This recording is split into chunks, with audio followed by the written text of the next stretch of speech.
Bismillahirrahmanirrahim. Alhamdulillah wassalatu wassalamu ala Rasulillah wa ala alihi wa ashabihi wa man wala. Bapak-bapak, ibu-ibu, saudara-saudara sekalian, assalamualaikum warahmatullahi wabarakatuh. Malam ini kita akan lanjutkan bahasan kita sejak sekian waktu yang lalu. Pertemuan yang lalu kita bicara tentang kitab-kitab suci sebelum Al-Quran. Oke. Nah sekarang kita mau bahas Al-Quran. Kita semua sebagai muslim percaya Al-Quran. Nah, apa artinya percaya pada Al-Quran? Percaya pada Al-Quran yang pertama, bahwa kita harus percaya bahwa dia bersumber dari Allah. Dan bahwa dia bersumber dari Allah itu bukan sekedar makna yang dikandungnya, tetapi juga redaksinya. Kita juga harus percaya bahwa Allah menjamin kelestarian Al-Quran. Inna nahnu nazzalna dzikra wa inna lahu lahafizun. Kami yang menurunkan Al-Quran dan kami memeliharanya. Saya sering kali berkata, apalagi kepada mahasiswa di sini saya pernah katakan bahwa kalau Allah menyatakan kami, maka itu berarti dia bersama yang lain. Kalau dia berkata aku, itu hanya dia sendiri. Wa ani'buduni, sembahlah aku. Boleh sembah yang lain? Tidak boleh. Ma mana'aka antas juda lima khalaqtu biyadi. Kenapa kamu tidak mau sujud wahai iblis terhadap makhluk yang aku ciptakan? Aku, tidak ada yang lain. Anat tawwabur rahim, saya yang memberi taubat. Tapi kalau dia berkata kami, itu ada keterlibatan yang lain. Laqad khalaqnal insan, kami sudah menciptakan manusia. Terlibat siapa di sini? Ibu bapaknya. Waman nu'ammirhu, siapa yang kami panjangkan usianya. Ada keterlibatan Anda untuk panjang tidaknya usia Anda. Kalau Anda jaga kesehatan, kalau Anda bersilaturahim, itu ada keterlibatan. Nah, ketika Allah berkata, Inna nahnu nazzalna dzikra wa inna lahu lahafizun, kami yang menurunkan Al-Quran. Ada bersama Allah, yang menurunkannya malaikat Jibril. Jadi kami. Wa inna lahu lahafizun, kami memeliharanya. Ada bersama Allah. Kita ini termasuk memelihara Al-Quran. Yang menghafal itu termasuk memelihara Al-Quran. Yang menjelaskan maknanya termasuk memelihara Al-Quran. Jadi dia terpelihara. Karena itu semua muslim, selama dia muslim, tidak akan membenarkan siapapun yang berkata Al-Quran yang ada sekarang ada kekurangannya atau ada kelebihannya. Tidak ada kurangnya, tidak ada lebihnya. Apa yang ada sekarang persis sama dengan apa yang disampaikan oleh Nabi Muhammad. Tidak lebih, tidak kurang. Itu konsekuensi Anda percaya. Konsekuensi dari percaya pada Al-Quran adalah bahwa pasti kandungannya benar. Karena dia dari Allah. Allah Maha mengetahui. Kita berhenti sejenak dulu mengatakan kandungannya pasti benar. Kita mau bicara apa sih kandungan Al-Quran itu? Apa kandungan Al-Quran? Atau sebelum saya lupa, karena poin ini penting. Redaksi Al-Quran pasti dari Allah. Kandungan maknanya ada dua macam. Ada yang pasti seperti itu. Anda dinilai tidak percaya pada Al-Quran kalau ayatnya yang kandungan maknanya seperti itu, Anda katakan ini keliru. Ada lagi yang kandungan maknanya tidak pasti seperti itu. Bisa jadi ada kemungkinan lain. Ketika Anda menolak kemungkinan lain itu, Anda tidak dinamai mengingkari Al-Quran. Saya beri contoh. Oke. Kita baca ayat Al-Quran, misalnya yang paling umum. Allah menyampaikan kepada Isa Al-Masih, "Inni mutawaffika, saya akan mewafatkan engkau. Wa rafi'uka ilayya, saya akan mengangkatmu ke sisiku." Oke? Itu Nabi Isa diangkat Tuhan ke langit atau tidak? Nah, saya akan mengangkatmu ke sisiku. Apakah maknanya mengangkat dengan fisiknya? Ataukah maknanya mengangkat derajatnya sehingga berada di sisi Allah? Yang mana nih? Kalau Anda berkata bahwa Nabi Isa sudah wafat, tidak terbunuh, akan dibangkitkan kelak di hari kemudian sebagaimana manusia-manusia yang lain, dan dia tidak ada di langit serta bakal turun nanti, itu Anda sudah percaya pada Al-Quran. Anda tidak bisa dinamai, oh ini tidak percaya Quran, karena maknanya mengandung, bisa berarti naik diangkat ke langit, bakal turun pada hari kiamat. Bisa berarti begitu. Bisa juga berarti diwafatkan, disempurnakan keberadaannya di bumi, lalu diangkat kelak di sisi Allah dalam kedudukannya yang terhormat. Ini namanya saya percaya ayatnya, tetapi karena kandungannya mengandung kemungkinan, bisa berarti begini, bisa berarti begitu. Kalau Anda menolak salah satu makna kandungannya yang memungkinkan ada makna lain, Anda tidak dinamai mengingkari Al-Quran. Begitu juga dalam pengamalan. Kita ambil contoh. Pemahaman Imam Syafi'i dan pemahaman Imam Malik. Semua merujuk ke Quran. Tetapi ini punya pendapat begini, itu punya pendapat begitu. Apakah Anda mengingkari Al-Quran kalau Anda menolak pendapat Imam Malik dan mengambil pendapat Imam Syafi'i? Mengingkari Al-Quran atau tidak? Tidak. Karena kemungkinan makna. Itu yang saya sering kali sebenarnya dalam banyak kesempatan menjelaskan ini kepada orang. Apalagi sebagian orang itu terlalu sempit wawasannya. Ya kan? Jadi ada yang kandungan maknanya pasti tidak bisa selain dari itu.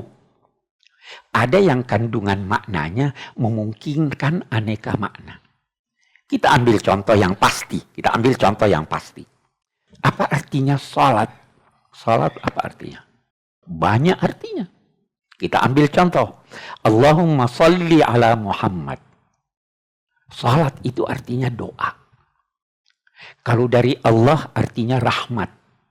Kalau dari malaikat artinya istighfar. Kalau dari manusia artinya doa. Innallaha wa malaikatahu yusalluna ala nabi. Allah salat kepada Nabi, menurunkan rahmat kepada Nabi. Malaikat salat kepada Nabi, memohonkan istighfar pada Nabi. Sallu alaihi. Hei manusia, berdoalah untuk Nabi. Salah satu doanya itu adalah Allahumma atihil wasilah. Itu kalau azan kan? Itu doa kita kepada Nabi. Nah, jadi salat artinya doa. Nah, apa artinya aqimus shalah? Nah, apa artinya aqimus shalah? Dirikan salat. Salat yang mana nih? Doa. Nah, kita berkata tidak mungkin artinya doa. Kenapa? Karena banyak sekali argumen-argumen di luar kalimat ini yang menunjukkan bahwa salat wajib. Di sini kan perintah toh? Dirikanlah salat. Salat yang dimaksud adalah salat 5 waktu itu. Kenapa itu wajib? Karena Nabi tidak pernah meninggalkan salat walaupun perang. Nabi bersabda, perbedaan antara kita dengan non-muslim adalah salat. Non-muslim juga doa kan? Perbedaan antara kita. Siapa yang meninggalkan salat maka dia telah melanggar agama. Sekian banyak argumentasi-argumentasi yang ada di luar ini yang mengantar saya berkata atau kita berkata pasti yang dimaksud adalah salat. Nah, kalau ada satu orang berkata begini, oh itu salat 5 waktu tidak wajib itu. Bagaimana?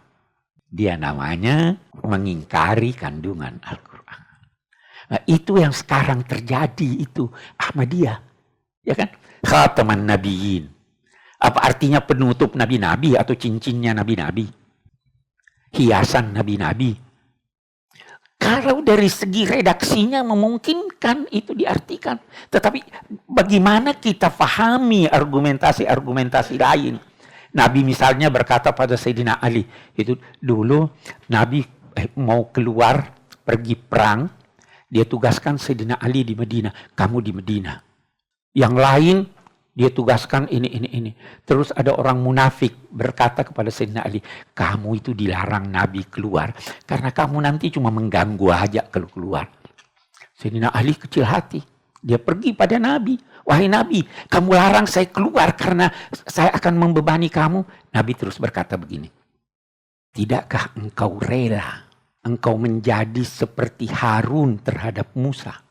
Hanya saja tidak ada nabi sesudahku.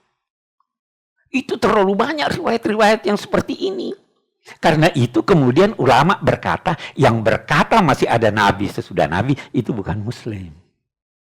Itu makna percaya. Jadi percaya pada kandungan Al-Quran itu, ada kandungannya yang maknanya sudah pasti seperti itu.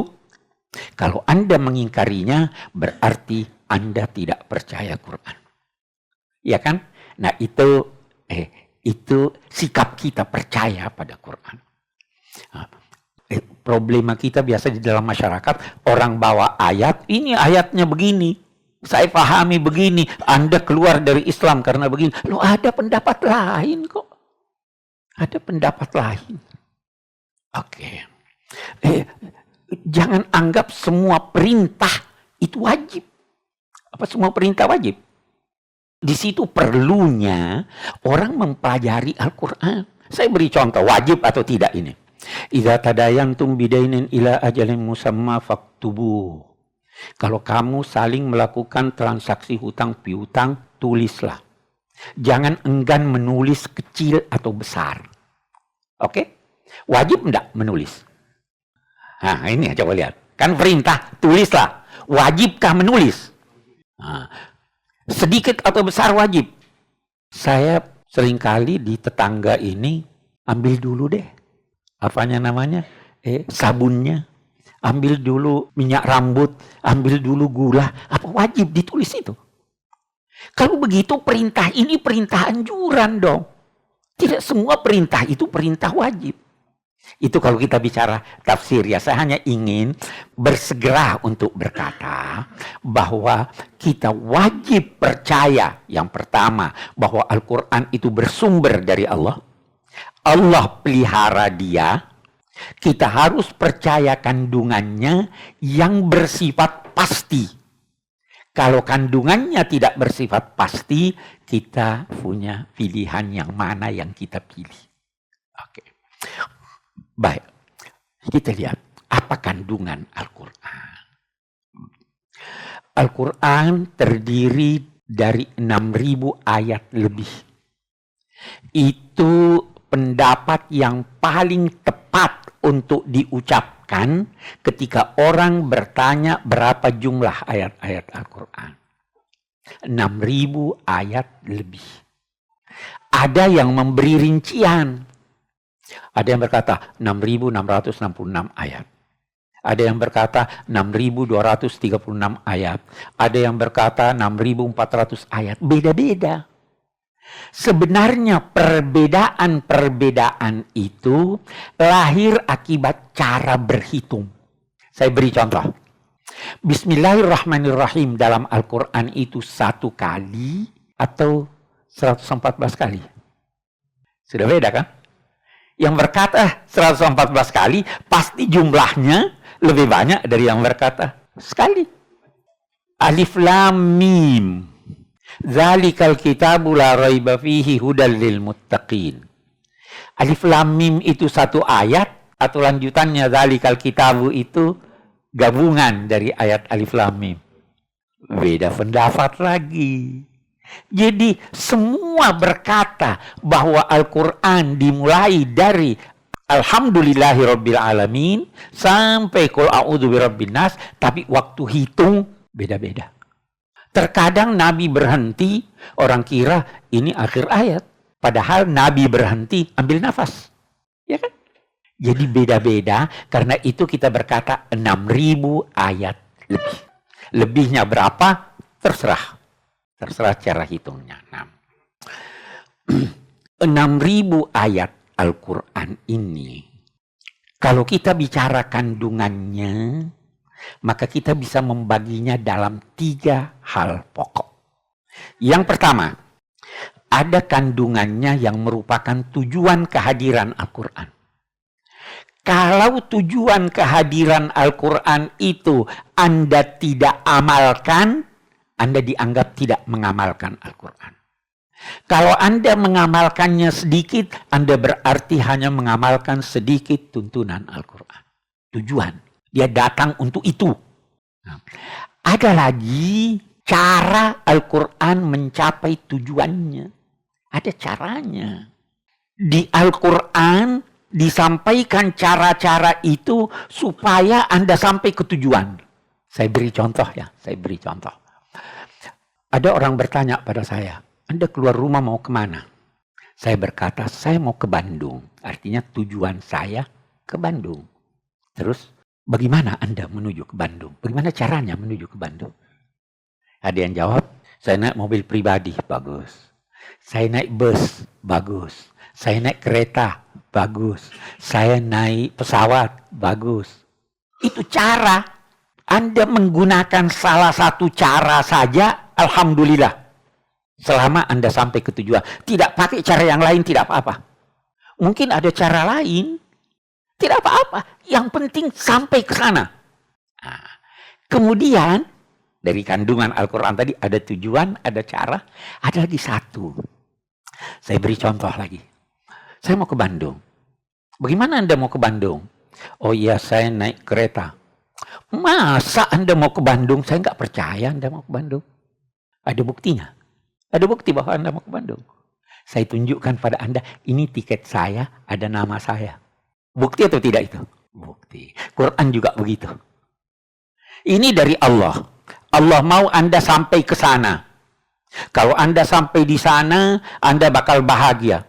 Masa? Apa buktinya? Bagaimana caranya? Ini. Apa buktinya? Dia kasih Anda bukti. Bukti kebenaran Al-Quran itulah yang dinamai mukjizat. Jadi kandungan Al-Quran ada 3.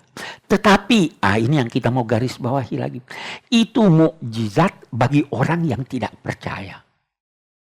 Kalau saya beritahu pada Anda, besok saya mau ke kantor, saya ada janji jam 9 pagi. Anda perlu bukti atau tidak? Tidak perlu. Kalau Muslim, perlu bukti bahwa Al-Quran dari Allah. Tidak perlu bukti. Jadi yang perlu bukti itu yang ragu. Al-Quran itu berkata, in kuntum fi raibin mimma nazzalna ala abdina.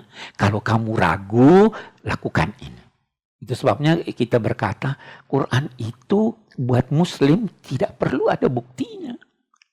Perlu ada bukti bagi saya bahwa anak saya Ahmad itu adalah anak saya. Kalau yang tidak perlu bukti kan?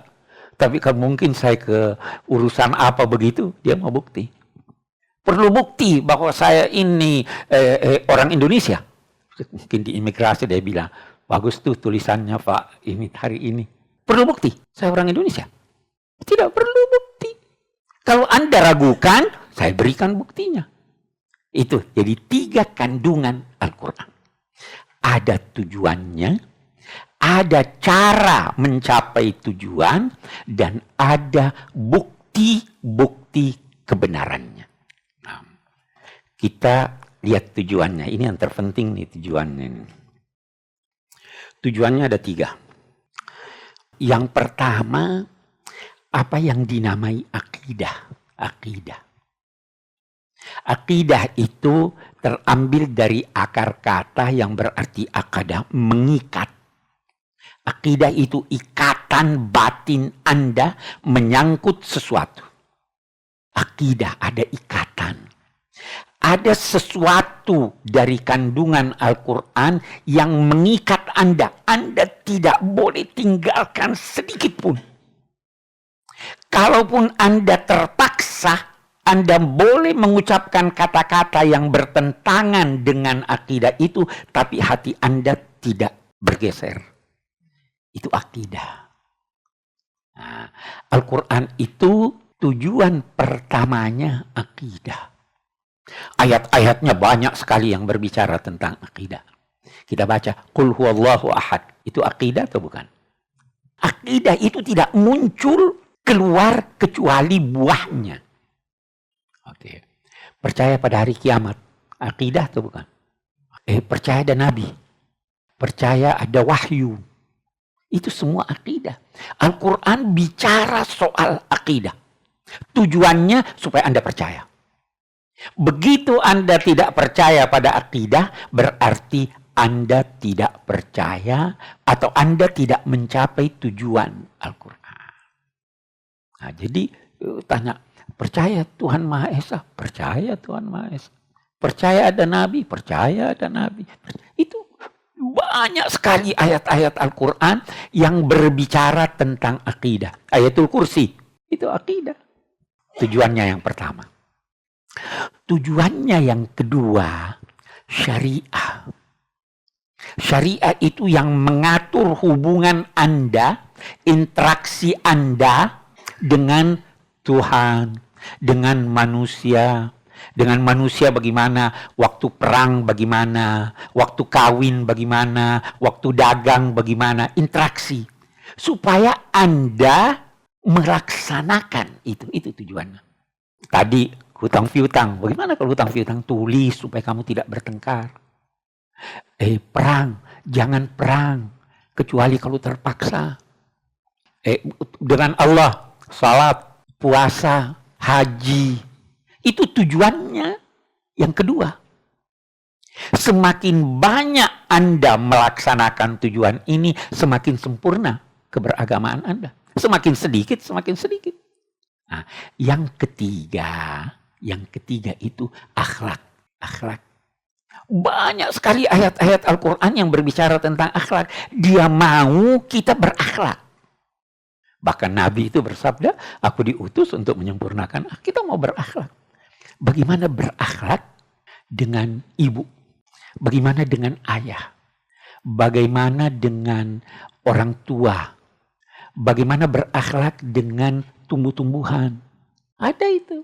Bagaimana berakhlak waktu perang? Bagaimana berakhlak waktu damai? Bagaimana menghadapi orang yang picik? Semua ada. Akhlak itu menghiasi Anda. Hukum itu, syariah itu menetapkan keadilan. Tidak jarang, kita lihat. Tidak jarang hukum syariatnya menjadikan manusia renggang. Saya beri contoh. Syariat ya. Yang tampar pipi kanan Anda. Boleh Anda tampar juga pipi kanannya? Boleh atau tidak? Syariah, hukum. Qisas kan? Bagus. Kalau Anda maafkan dia bagaimana? Nah, akhlak itu. Ya kan? Orang mengucapkan Assalamualaikum. Wajib Anda jawab. Waalaikumsalam. Tapi akhlaknya bagaimana? Waalaikumsalam warahmatullahi wabarakatuh. Itu akhlak. Ada tamu masuk ke rumah. Anda sambut dia. Setelah 3 hari, Anda bukan tamu lagi. Itu hukum. Tapi silakan. Akhlak, ada akhlak. Quran mau kita mencapai ketiga tujuan ini. Percaya pada akidahnya, melaksanakan syariahnya, dan menghiasi diri dengan akhlak. Tinggal kita ukur nih, kita ini sampai di mana nih. Ya kan? Itu arti percaya pada Quran. Nah, bagaimana caranya? Ada 4 cara.